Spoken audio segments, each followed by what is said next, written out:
Good evening, everybody, and welcome to the third in our series of the community webinars. This is a partnership between Melanoma Patients Australia and Melanoma Institute Australia, and my name is Claire Kelly, and I'm delighted to be the host of this webinar this evening.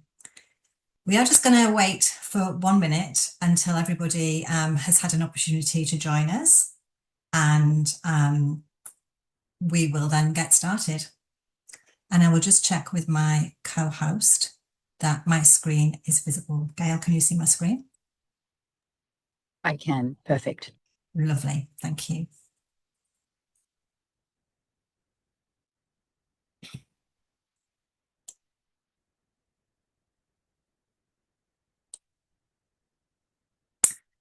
So we'll get started.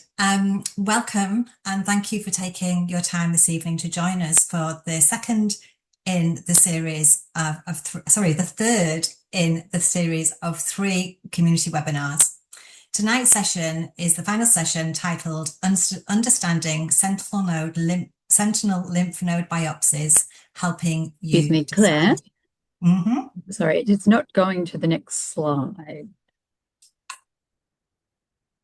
We got the title slide? We've just got the title slide at this point, yeah. Great.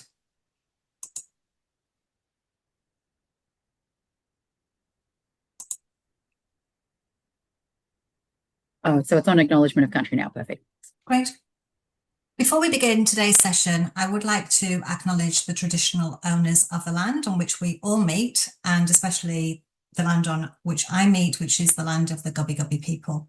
I'd like to pay my respects to elders past and present, and I extend that respect to any Aboriginal and Torres Strait Islander people that are joining us this evening.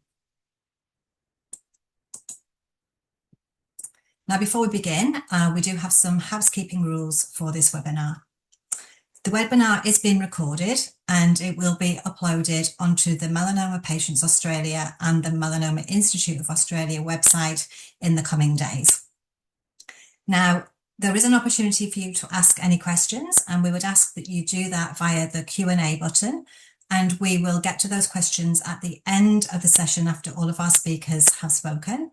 And please ensure that those questions are of a general nature, as we cannot give personal feedback around individual cases in this forum. Finally, on the housekeeping, please note that we really do appreciate your feedback and we take this on board seriously to plan future webinars. So at the end of the webinar, once the session has closed, you will see a brief survey pop up, and we would really be very grateful if you could please complete that survey. Now, as I've already mentioned, tonight's session is the third and the final instalment in our 3-part series brought to you by MPA and MIA.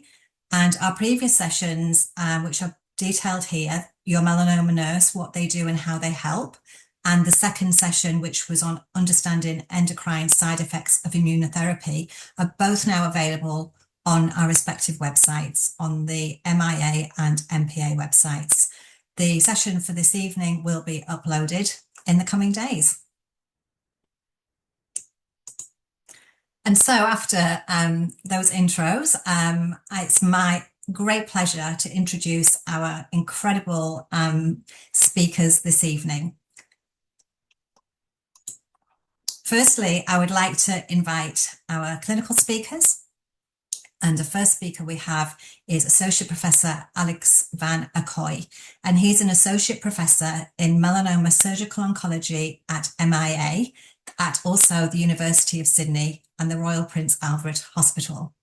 He has extensive research and clinical experience and has served on a number of leading international cancer and surgical oncology committees. He's currently Chair of Surgical Oncology at the Royal Australasian College of Surgeons. Welcome, Alex. Our next clinical speaker is Sian Coburn. Sian is a clinical nurse consultant at Melanoma Institute Australia. She completed a Bachelor of Nursing at the University of Wollongong, and she has a Master's in Nursing specialisation, specifically in oncology. And she has previously worked in the melanoma clinic at the Royal Prince Alfred Hospital. And it's our great pleasure to introduce our community member and patient speaker this evening. Ella Anya is a melanoma patient who lives on the Gold Coast with her husband Lewis and their dog Marlo. She was diagnosed with nodular melanoma in October 2025 at the age of 27. She's now melanoma free. Ella joins us today to share her melanoma journey, including her diagnosis, treatment, and some of the decisions that she faced along the way. So we have an incredible lineup of speakers this evening. So without further ado, I would like to ask our first speaker, Associate Professor Alex van Akkooi, who says I can call him Alex, to deliver our first presentation. Thank you, Claire. Yes, Alex is much easier. The last name is, even in Dutch, it's a very uncommon one. All right, so I'm going to talk a bit about the science behind sentinel lymph node biopsy for melanoma. So we already did the welcome to country. These are just my disclosures. All right, so for tonight's talk, I'll give a brief history and introduction, then we'll dive into sentinel lymph node biopsy, and then I will touch a little bit on drug therapy, which we call adjuvant systemic therapy, and then hopefully summarize with some meaningful conclusions for you to take home. All right, the background. So the technology of sentinel lymph node biopsy has been around for a few decades now. And it started in the 1960s with somebody in the head and neck area doing an operation and seeing a lymphatic vessel going to a lymph node. And therefore, he coined the term the sentinel node. He didn't use it for any particular thing, but he just was the first to use that term. And to illustrate that, I have an illustration here of a lymphatic vessel where you can see that pinkish thing going on. And what you can appreciate is those black spots here. And this is a typical unique pattern of melanoma spread where it tends to spread through those lymphatic vessels, and therefore the first lymph node from a particular area is the preferred first site that a melanoma tends to spread to if it develops any secondaries.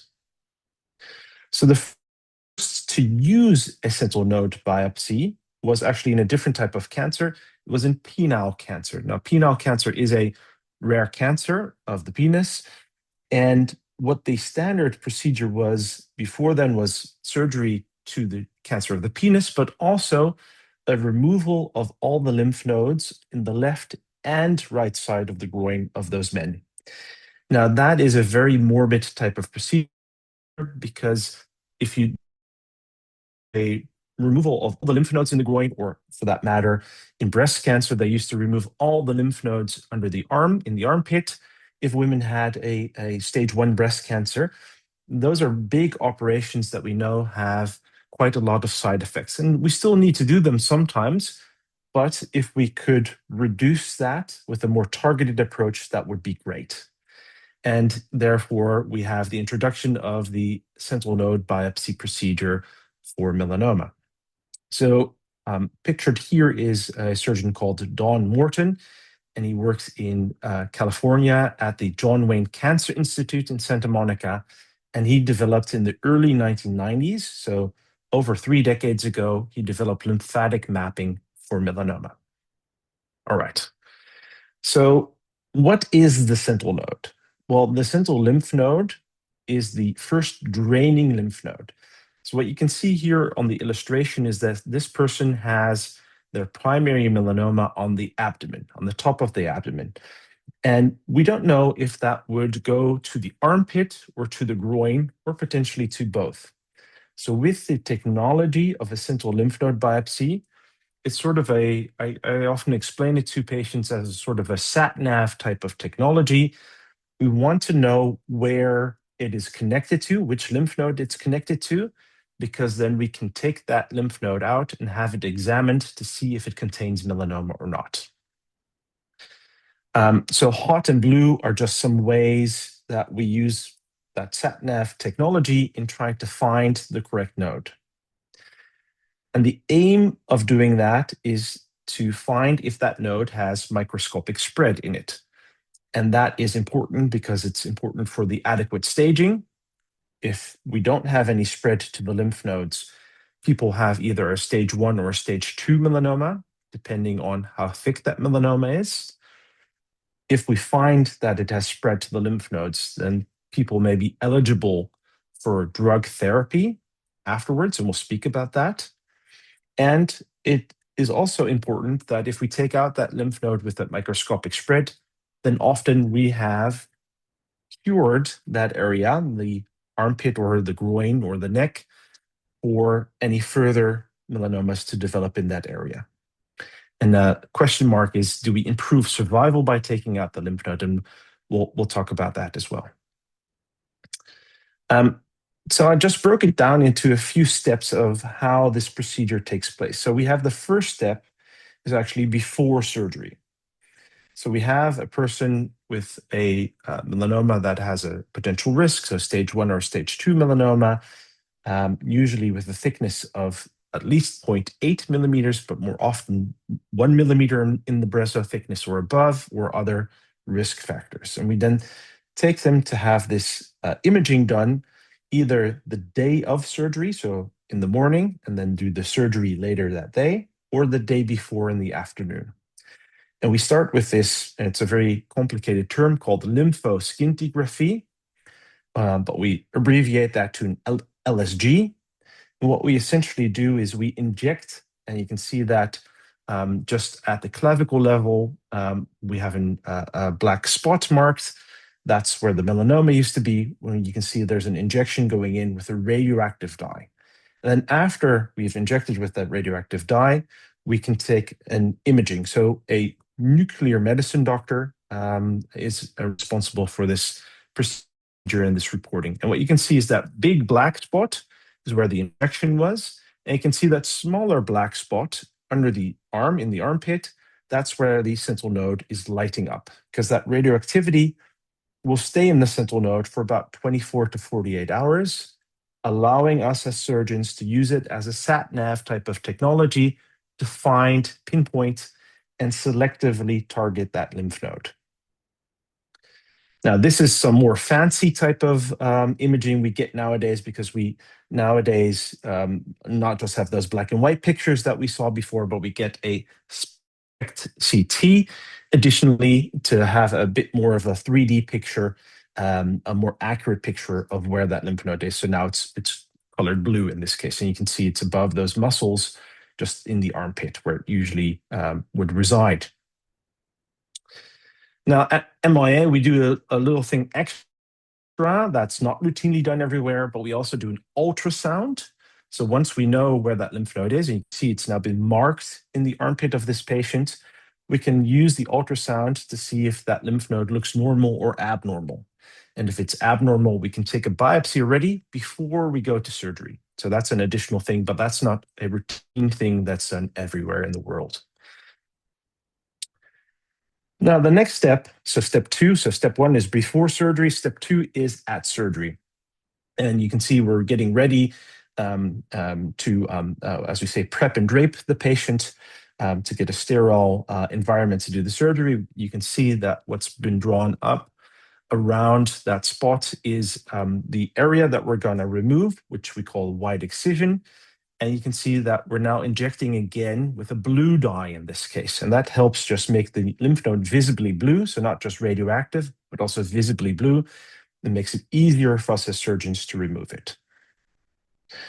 We then go ahead with the surgery. You can see there's a small incision made. So it's a sort of a keyhole type of surgery, small incisions, but it's still surgery. So it's still an invasive procedure that has some risks involved with it. It's not without any risks. And you can see this device here, and there's a few type of different devices that measures the radioactivity and helps guide us to find selectively that lymph node, because people may have easily between 15 and 20 lymph nodes or more under their arm. We don't want to remove them all, because actually most people we will find that there isn't any spread to those lymph nodes, so they do not benefit from removing them. So we just want to have those people where there is a spread to the lymph nodes, and on average, with the people that we offer a sentinel node biopsy to, that risk is about 15%, but we'll speak a bit about that as well. So this, you can see that number, and that number goes up the closer we are to that lymph node. So it's essentially sort of a Geiger teller measuring radioactivity. And then also we have that blue dye, just helps make it visibly blue, easy for us to find. And then it's called a biopsy, but it actually means the removal of that lymph node or lymph nodes, because it could be more than one. And on average, we will find that melanoma patients will have 2 of those lymph nodes, but it could be 4, could be 1. It doesn't say anything, the amount of lymph nodes. So the scan beforehand or this procedure during surgery does not tell us anything about what's going on in that lymph node. So we need to remove it to send it off for further testing. So that's the next step. So after the lymph node is processed, we slice it up and we do coloring stains on it. And you can see this is a little glass, pathology glass with a little bit of that lymph node on it. It goes to the pathologist to look under the microscope. And what they can see is, well, sometimes, we have this big brown spot there, all those brown cells in the middle. And this is already not very much zoomed in, is a large spread of melanoma to that lymph node.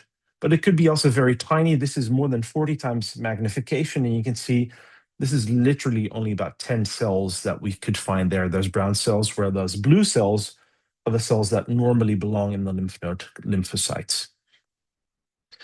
So what does that mean? Well, we have a very important study, which is called the Multi-Center Selective Lymphadenectomy Trial #1. You can forget that, but it's also abbreviated to as MSLT1, which essentially flipped a coin, and 60% of patients had sentinel node biopsy, and 40% of patients did not have a sentinel node biopsy. So the results of this were published in one of the most prominent medical journals we have, the New England Journal of Medicine. Final results were published in 2014. That is 10-year results.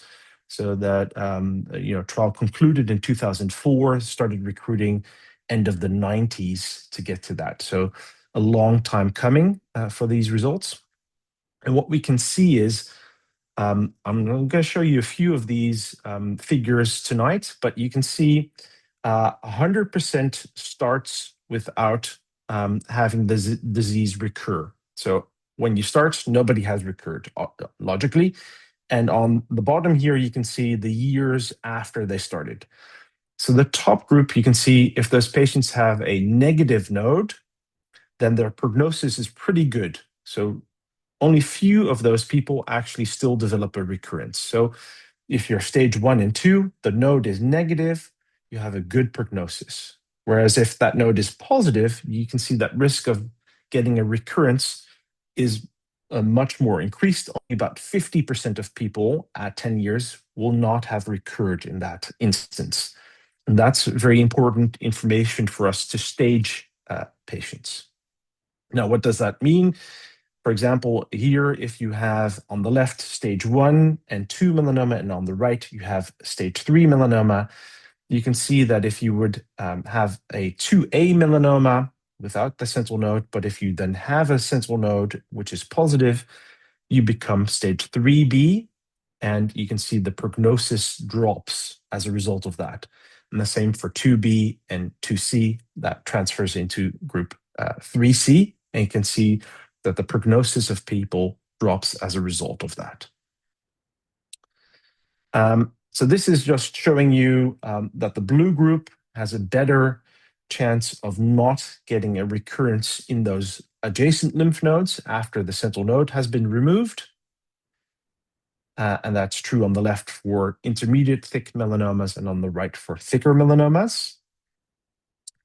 But if we look at survival rates, then we can see that on the left, there's a 3% benefit in the group that had a sentinel node biopsy, but the statistics show us that there is actually, that they're equivalent. That 3% is not a real difference. On the right-hand side, you can see the same is for the thick melanomas, but just watch out for the colors. because the colors have now flipped. It seems like people that did not have a sentinel node have a better prognosis than those who did in terms of survival chances.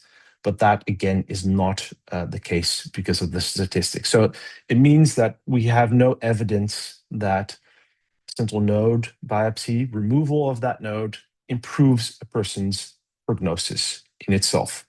Now, this is important because this study was done a long time ago. It finished recruiting people in 2004. That was way, way before we had any effective drug therapies for melanoma. So this picture is now very much different in this current day and age because we're more than 10 years beyond the reporting of this trial, more than 20 years then it was concluded. All right, so how do we select patients for sentinel node? We can use the classification systems that we have, and you can see that then there's differences. If you look at the American one on the left, the middle one is the German one, and the right one is the Danish one. But what we like to use is one of our tools that we have. So this is on the website of Melanoma Institute Australia. We have this additional website, the melanomarisk.org, with the risk prediction tools. And you can see in the middle, sentinel node metastasis risk is a tool we use. So we can enter a person's details. This is done with a lot of help of all these patients that have provided consent for MIA to use their data and build this calculator. You can see the age, we can put in the thickness, the type of melanoma, some other risk factors, and then it presents us with what is the risk of spread. And that is helpful. It's not the only thing we use in a discussion with the patient, but that is something we often use in a consultation as a helpful tool to just present them this is your risk that you may have something in that lymph node. I'll just skip this for time being. So the question is, if we do that sentinel node biopsy, but it doesn't improve survival, why do we bother with it? Well, we bother because we now have immunotherapy. So these are two very famous people, James Allison from MD Anderson Cancer Center in Houston, Texas, and Tasuku Honjo, who are the inventors of the modern immunotherapies. So I won't dive into it tonight, but this is just the way they work, is that they block a signal, which actually puts the brakes on the immune system. But if you block the brakes, you actually get a reactivation of the immune system. So the original immunotherapy was called anti-CTLA-4, which is one of the what we call immune checkpoints. It's also called ipilimumab or IPI. We still use it nowadays. And the more modern one is an anti-PD-1, and that's either pembrolizumab or nivolumab, pembro or nivo. So what do we use it for? We use it also as a treatment for people who are at high risk. So if you find a spread in the sentinel node, you go up to stage 3, we would consider that high risk. And we then can give you, quote unquote, preventive treatment to eliminate further melanoma cells in your body. And this is a very common thing we've done for decades in many types of cancer. Like, for example, in breast cancer, women would get chemotherapy, for example, if they would find in their sentinel nodes that there is something there, that would give them chemotherapy, hormonotherapy, etc. So the principle is illustrated below. We take out the spot that we know with surgery. You see those other spots are microscopic. We don't know that they're there. And we then give drugs because people are at high risk in the hopes that we mop that up, essentially. But essentially, it's treating micro disease in patients. And the concept is that we cannot cure the same number of patients if they recur later on. And this is very much true for breast cancer with chemotherapy. We don't know if it's true for immunotherapy because it works in a different way.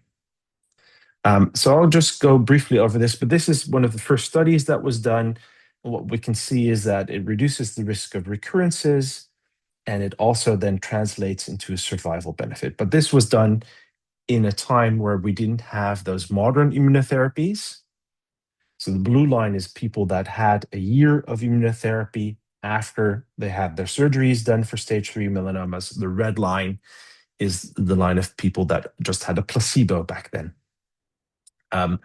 Another study looking at the more modern immunotherapy versus an older one, you can see the green line, less people recurring again versus the gray line, and less side effects. And that's also true in the long term. What we did not see is that this changes survival yet. So it's a 4% difference, seemingly in benefit of the modern immunotherapy. But again, the statistics are not demonstrating that this is a true benefit yet. Another one of those drugs, again, reducing the risk of recurrence by 17% at 5 years, which includes people where we found disease in their sentinel nodes. So this is one of the important reasons why we do sentinel node biopsies, because then people may benefit from further treatment afterwards. Again, in Sweden, that has not demonstrated to pan out in actually improving their survival. And there's another study looking at, rather than immunotherapy, looking at targeted therapy. And you can see even at 10 years, there's a 15% benefit for using BRAF-directed therapies in these people. Also, if we look at survival, there seems to be a slight benefit, and particularly for people who have a BRAF V600E mutation, as we call it.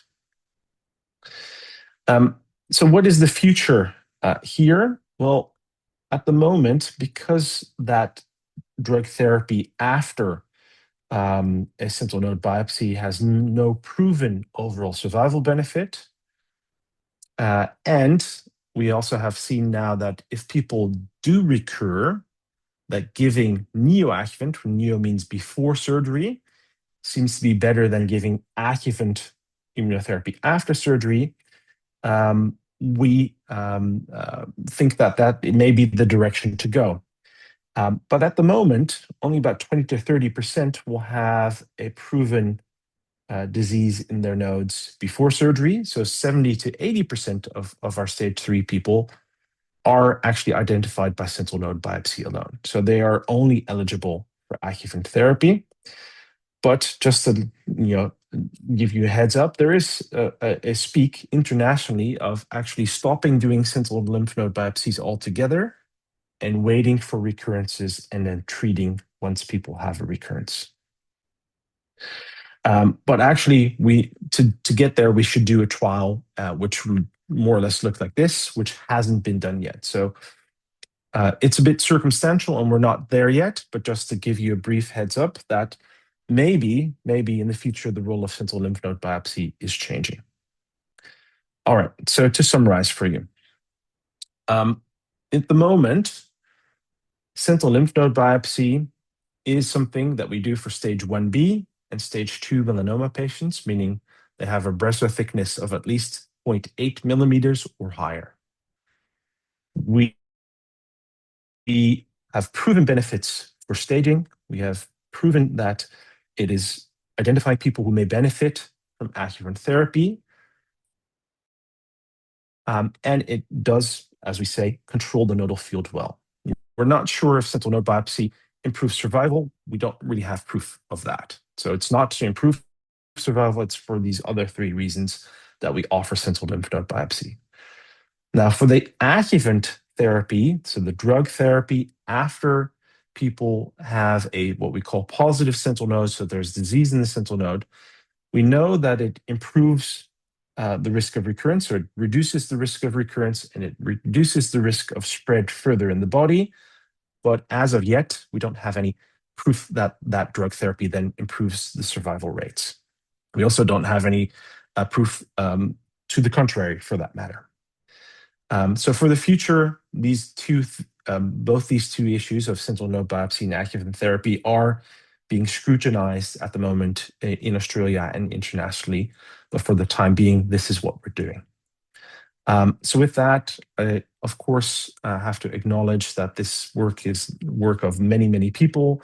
Call them Jedi Masters involved. And first and foremost, some of my dear colleagues at Melanoma Institute Australia, very proud that we were awarded the Society for Immunotherapy of Cancer Team Collaboration Award, particularly Richard Scoyer, Georgina Long, and Alex Menzies, all pictured here.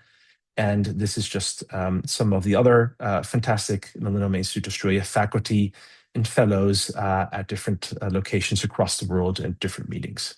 So a multidisciplinary team that we need to treat this disease. And with that, I will stop sharing and I'll hand over to Shan. So Shan Coburn, a clinical nurse consultant, but has been promoted because she's done some additional training and is now a fully accredited nurse practitioner. Will give her views from the nursing side of things. Thanks, Alex, and thanks everyone for having me. I'll just pop up my slides.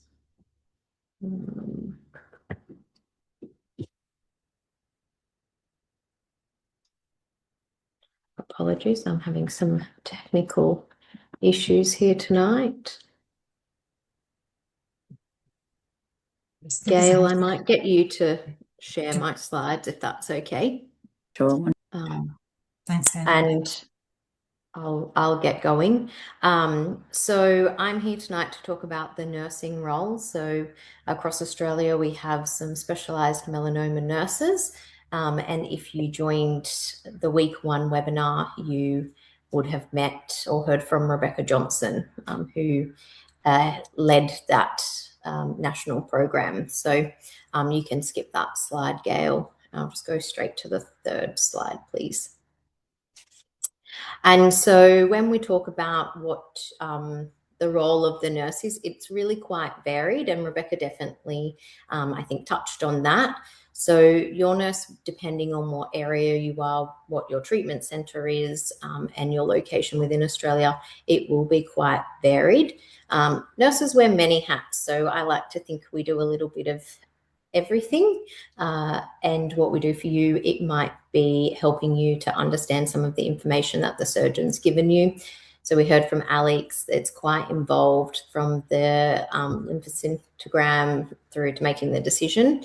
So once you've been given the information, you might need some help interpreting that and understanding, and you might need someone who's available to answer some of these questions that you have to make your decision as to whether this treatment is appropriate for you outside of appointments. We can also help to explain a little bit about what to expect before the surgery and the day of the surgery, as well as help you prepare practically with things like what you might need to take, and to prepare emotionally. So with this decision, it usually also comes hand in hand with your diagnosis of melanoma, which can be a really difficult time. So nurses are a great point of call in being able to connect patients with support services and getting you reliable, accurate, and up-to-date information. Dr. Google is a bit of our enemy, and we've got lots of resources available through the Melanoma Institute Australia, Melanoma Patients Australia, as well as Cancer Council, and a lot of other websites. So being able to bring all of that information in and give you what's relevant to you and what's most accurate. And I think where I spend a lot of time is being a point of contact after surgery if there's concerns that arise or potentially some complications from surgery. Next slide, please, Gail. So I've just kind of broken it down to a little bit about preparing for the surgery, after the surgery, and then some other things that we consider. I put a maze there because for a lot of people, this might be their first journey into the healthcare system, and it is a bit hard to understand what everything means and to navigate this as a whole. So the nurse's role in this setting can really help you understand what happens on the day. So we've heard about the lymphatic mapping and the blue dye, so giving you some extra information on what might happen there, what to bring to surgery or to hospital. In most cases, it will be day surgery. So that might just be letting you know that you need someone to drop you off and pick you up when you'll hear from the hospital, and just some really practical things like that. The recovery expectations, so depending on what site your sentinel node biopsy is, and also if you're having your primary melanoma treated at the same time, what that might mean if you've got different types of wound closures that might put you out of action for a little bit of time. And also, if you're feeling a bit anxious or a bit concerned, what questions you might want to ask the surgeon before you go into your surgery, or what questions you might need to ask yourself before you go into surgery as well. Next slide, please, Gail. So once you've had the surgery, a really big part of this is going to be recovery and self-care. For a lot of people, this might be a really smooth sailing, but there are always some things that can go wrong, or some side effects that might occur. And I think knowing what to expect is a really great way of alleviating anxieties. So it's very common for a bit of pain and discomfort to occur at the site of the sentinel node biopsy. So I like to phrase it as it's a little bit like mining or digging for gold. As Alex explained, we want that blue node, that sentinel node. We don't just want any lymph node. So I think that a lot of my patients are often surprised by how sore they are in the area, and also sometimes it can result as a bit of extensive bruising and swelling in the area, which is also very common. You'll usually receive instructions on the day from the surgeon about how to look after your wound, but sometimes with everything going on, these instructions are forgotten or they might not be written down. So that's when you might be able to contact your nurse, who might be able to give you a few more instructions about what to do. Likewise, if you're worried about how the wound's looking or you're worried about signs of infection, your nurse is able to help you out there and decide, whether you need to maybe come into the clinic or if it's something we can manage easily with you staying home. Some of the other things that we do see is a little bit of temporary numbness or tightness in the area of surgery. Again, very normal. And particularly if your surgery is on the lower leg or your dominant arm, we might talk to you a little bit about what normal activities will look like, how long you might need to take a break from some of your exercise regimes or usual daily activities. And I think most importantly is that the nurse will tell you when and how to contact the surgical team. So we're a bit of a gateway, and I think this has probably been said over the last 2 weeks as well, that we're usually the first point of call. We know how to get in touch with the surgical team, and we know how to help you decide when to worry and when to just sit tight. So we prefer to hear from people than not. We don't want to see you at your follow-up post-op appointment and hear that you've been having a really terrible time and have been really worried, when we could have alleviated a lot of these anxieties by reassuring you that they're normal or bringing you in earlier if necessary. Next slide, please, Gail. Alex touched a bit on the pathology. So the pathology is the part that I think people often find the most difficult. It's a little bit of a lengthy time sometimes waiting for results. It's all still done manually by man. So it can take sometimes up to 2 weeks. I think it's really important for us to remind you and you to remind yourself that it's very normal to feel anxious in this period. So these pathology results are obviously going to dictate what happens next and what follow-up care you need. So reminding yourself that it's very normal to feel this way.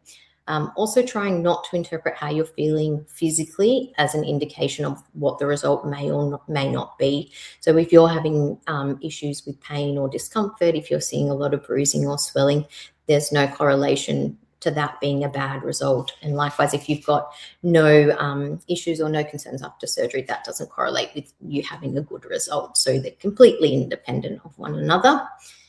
This is a really good time to lean on family, friends, and support services. So MPA has lots of support services.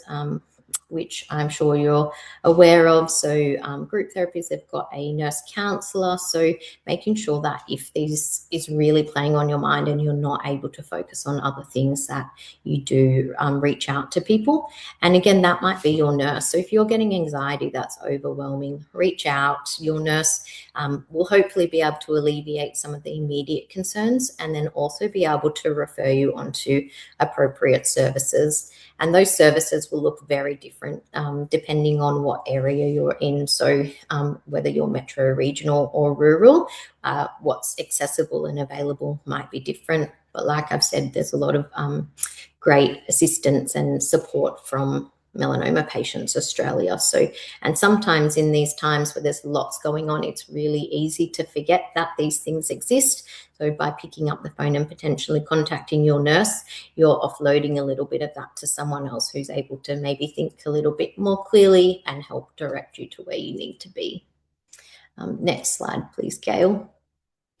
I've kept this really brief, but I think the key takeaways, like I said, nurses wear many hats. We can't fix all the problems. We don't always have all the answers, but we are able to help you get to where you need to be. And like I said, we're that gateway.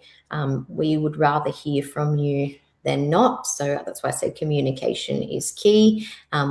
It's always much nicer to be able to tell someone that what they're experiencing is really normal and help talk through that and what the expectations are and what we can do to maybe do things like make you more comfortable or alleviate some of the pain or the feelings that you've got after surgery. So we prefer to hear from people. We worry about the people we don't hear from.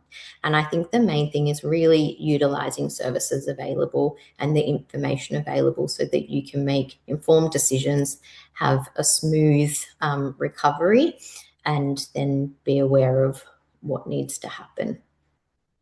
And that's all from me. Thanks, Gail, for sharing those. So I'd like to hand over to Ella, who is a melanoma consumer, and Ella is going to tell us a bit about her story. Thank you so much. Righty. Hi, everyone. Thank you so much for having me here today. I really appreciate it. I feel very grateful to be able to, share my experience and specifically around the decision of sentinel lymph node biopsy. And especially when I was first told I needed to make that decision, I remember sort of trying to search for anything I could find from someone who had actually been through it themselves, and maybe not just the clinical explanations, but what it actually felt like, what to expect, and what the recovery was really like day to day. So I'm just going to walk you through my story from the beginning and the diagnosis, the treatment decision, recovery, and the support that helped me to get through it. And hopefully by the end, there is something in there that resonates, and whether you're facing this decision yourself or supporting someone who is. Now, everything started back in October 2025. I actually never had a proper skin check before that. Just one moment, Ella, your screen stopped sharing. Oh, all right. Just letting you know. Apologies.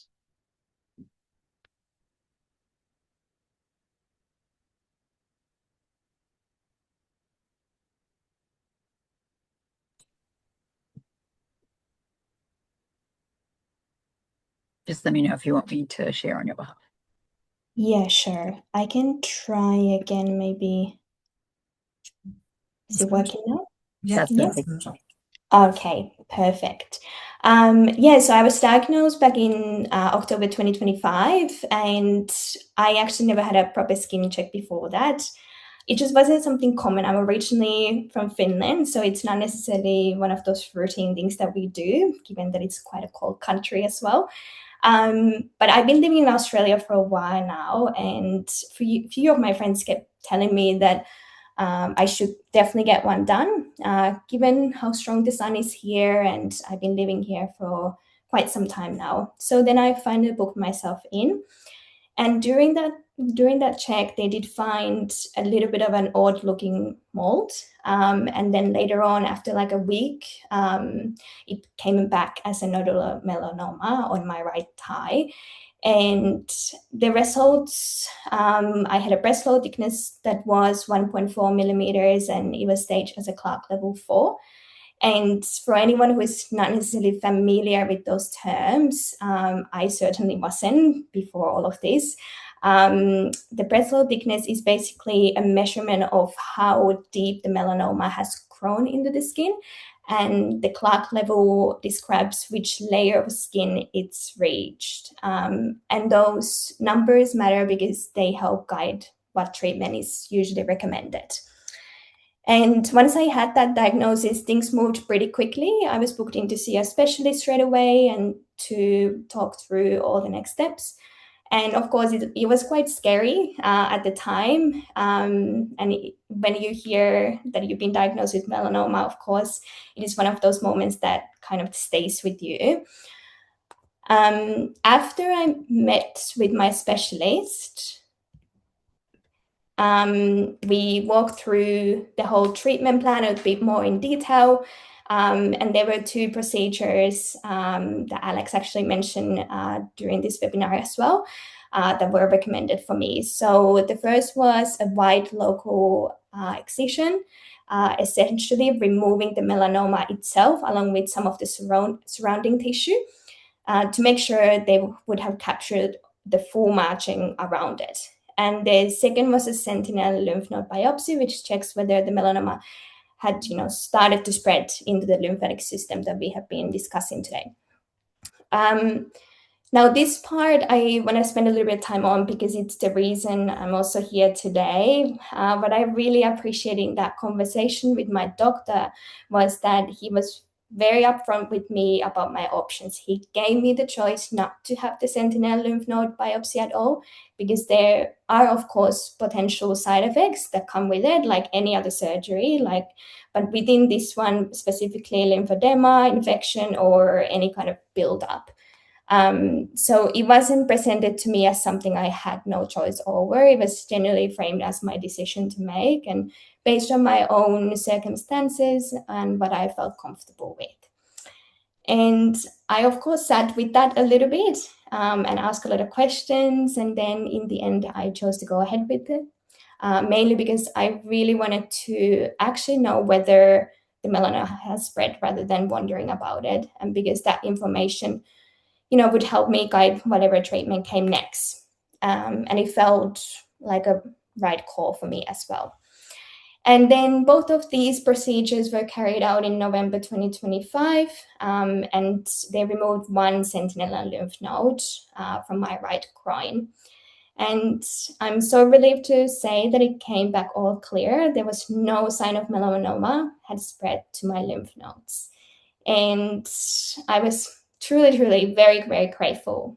And then not long after, actually, I ended up applying a long haul, and there was a little bit swelling around the biopsy site that then turned into what's called a seroma. So it was basically just this buildup fluid under the skin where the tissue had been disturbed. But the good news is that it wasn't like a lasting problem. It ended up resolving completely after 2 drainage sessions. And after that, I had no ongoing issues from it all. We've lost your screen again. Yes, apologies. Did you want Gail just to put them up just in case it happens again? Let's do that. will. Yeah. Just one- Thanks, Gail.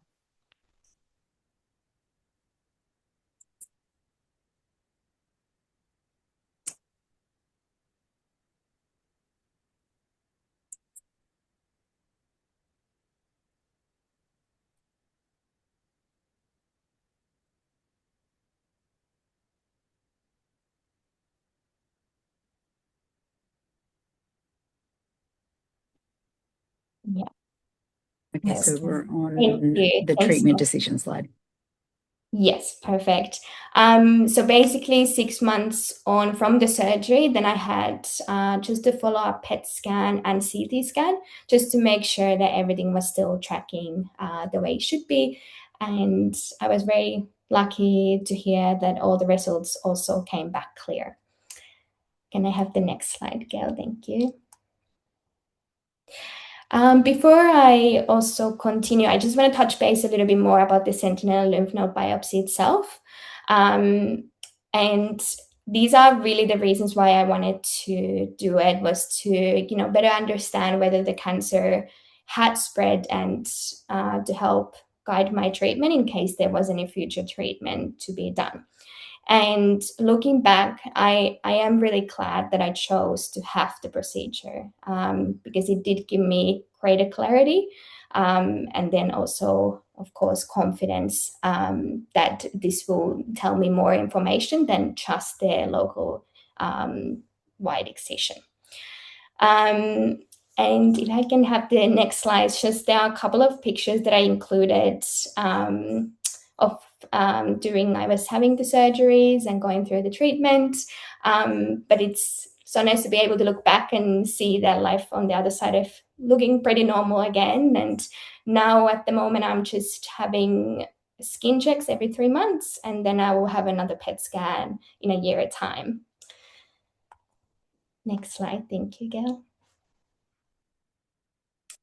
And a little bit about my experience as well with MPA. So throughout all of these, one of the things that helped me the most was speaking with a nurse. And I think it's honestly one of the most valuable parts of my whole experience. And it's the reason I also wanted to be part of this session today. The nurse I spoke with was so compassionate and helped me answer questions I had about my diagnosis. And I had a lot of questions. And if I'm being honest, some of them were ones I always didn't feel that comfortable or confident enough to ask my actual medical team. Either sometimes the appointments felt a little bit rushed or because I didn't want to take too much of their time, or sometimes just because I hadn't processed the question yet until I was sitting at home afterwards. And through those conversations, I got a much clearer understanding of melanoma and my treatment options, and then also some of the side effects I might experience. And she really gave me a very clear understanding. It wasn't overwhelming at all. And I knew what questions to ask then once I did go to my specialist appointments as well. And having that support made a genuine difference in, reducing the uncertainty and honestly the fear that comes with a diagnosis like this. I don't think I can overstate how much it helped me, just knowing there was someone I could call who understood what I was going through and who had the time to actually talk through all related to my diagnosis. Thank you, Gail. You can put the next slide. Thank you so much for all the ones who were listening, and thank you for having me. I'm really grateful to be able to be part of this webinar. Thank you. Thank you so much, Ella. That was fantastic. And thank you to Sian and Alex as well. I'm going to ask our incredible speakers to put their cameras back on, and we will proceed to some questions. And I'm going to kick off with a question. Well, first of all, before I kick off with the question, I'm just going to say how wonderful it is to have the three perspectives of the medical, the nursing and the patient all together. And I think it really gives such a comprehensive overview of a procedure, which I think is much more helpful to understand when we understand it from all those different perspectives. So thank you each for your incredible presentations. Now, Alex, you did talk about it being a choice, and Ella certainly emphasised that she was offered that option as well to make an informed decision, an informed choice about whether to proceed with go ahead with the procedure. If somebody, the decision with them and their medical team was not to have a sentinel node biopsy, what would be the best way? Like, how do we continue that checking with imaging to actually keep monitoring that original melanoma? Yeah, that's a great question. So the principle still stays that in melanoma cancer, the draining lymph nodes in the vicinity, the direct vicinity, so essentially the sentinel node, is the most likely first station that we find a melanoma spread. That's why we talk about removing that node. If we opt not to do it, and there's many reasons people decide not to do it, then the checking of those lymph nodes would be the way to go forward. And ultrasound is actually the most sensitive, accurate technology to do so. So a PET scan or a CT scan or an MRI scan or excellent scans, particularly to look at the insides of people, for example, the lungs and the liver and the bones, the things we cannot see easily externally.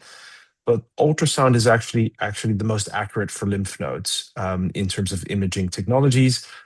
It's also readily available at all the imaging centers we have across the country, and it's not too expensive, and it doesn't have any radiation. So I'd say in the first, and there's not a really good guideline around this, but typically me and most of my colleagues would offer that every 3 to 4 months for the first, say, 2 years, and then move to 6 monthly checks for years 3, 4, and 5, and then usually finish that after about 5 years.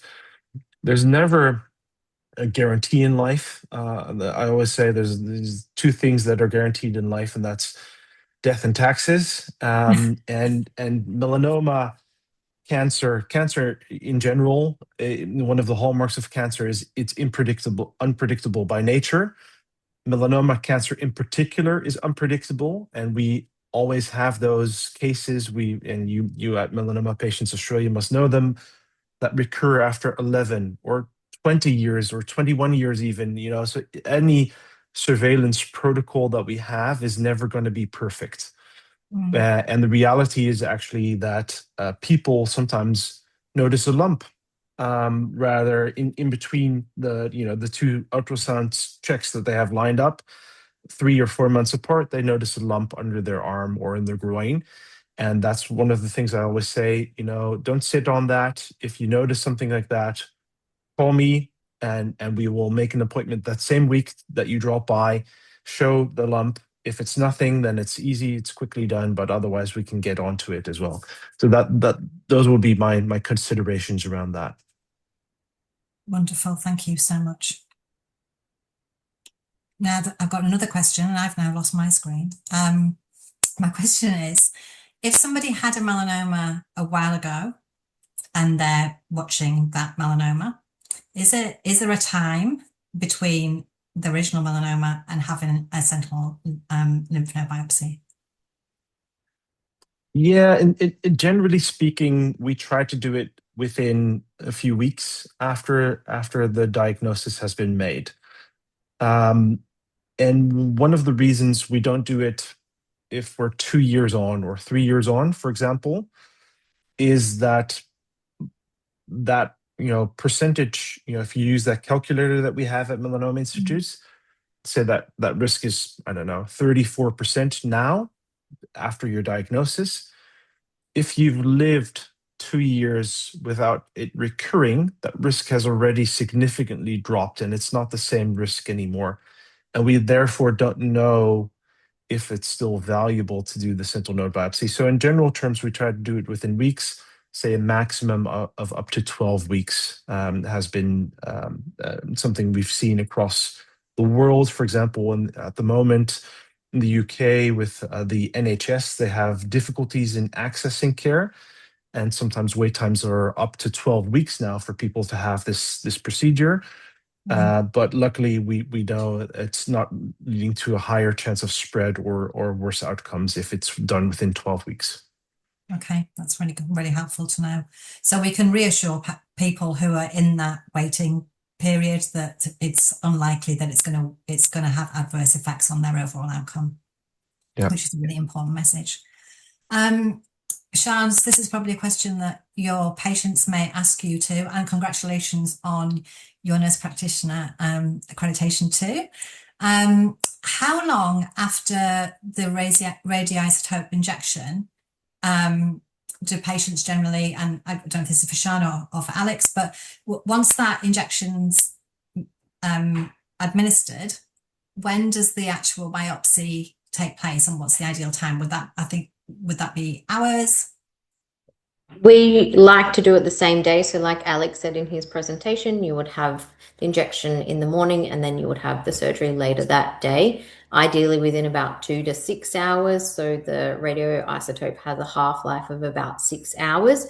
And after that, it tapers off. So if you have your surgery the day after, you just have it early in the morning, usually first on the list. So it can still be done, which it often does have to be because of the timing of appointments and surgeries and travel. So we have a lot of patients, but I guess the ideal practice for the surgeons, I'm not a surgeon, so Alex, jump in if you want to say something different, would be to have it in the morning and then have your surgery later that afternoon. Fully concur. Great teamwork. Ella, I'm going to ask you a question. You mentioned that you had swelling on your leg after a long haul flight. Yes. And I'd just like to know whether that was something you were probably not that specifically, but you were encouraged that you should report side effects. What did you do? What was the process you went through to get the support that you needed when you noticed that that side effect had occurred? Yeah, so my doctor did mention the long haul flight can have an effect on that biopsy site, but we didn't expect that it's going to swell up as much. So I actually, we flew to Argentina and we have some family there. So I ended up doing an ultrasound there just to make sure how it looks like, because we also had another flight to Finland. So we went like all around the world. And the doctor there in Argentina assured me that it looks fine, that go and see you, especially when you go back to Australia. And that's what I did. And I actually ended up having a call from Argentina with my doctor here in Australia as well. And I booked an appointment with him and he actually drained that fluid at his practice. So, but I did need to go 2 times. So it didn't end up coming back. But then after the second time, it was completely gone. Right. Isn't that an example of international standardized practice where you can go around the world and receive the best possible guidance, and you can access that medical support that you need? That's such a lovely story. Not that you had the swelling, but that you were given great advice, and that, you know, there's a national approach, and Alex certainly mentioned that in his presentation, is that there's national guidelines and standards to support us all to do the best possible practice. Thanks for that. That's interesting. If a Breslow thickness can't be evaluated, Alex, would you perform a proceed with a sentinel lymph node biopsy, or would you choose another approach? Yeah, that's also a very good question. Sometimes we get partial biopsies, so a shave biopsy or a punch biopsy, which doesn't always tell the full picture. The melanoma may be thicker, may be worse, but that's the information we have to go by. So we can then discuss with people, well, we could go ahead and do a complete excision and see if we get more information that may sway us one way or the other. Or we could skip ahead and do the sentinel node biopsy, but then, you know, we still have those risks, as Ella, you know, explained about the swelling, you know, bleeding, wound infection, lymphedema, nerve damage, even an allergic reaction to the dye. So it's generally seen as a low risk procedure, where we usually quote about 5 to 10% risk of any of these side effects occurring, but it's not without risk. And you know, I think really counseling people well. All right, so what do we know now? What are the benefits potentially? What are the downsides? And it's really a shared decision whether or not to go ahead then. And these are quite complex consultations. They take more time usually than people who have proven melanoma in their lymph nodes coming for treatment.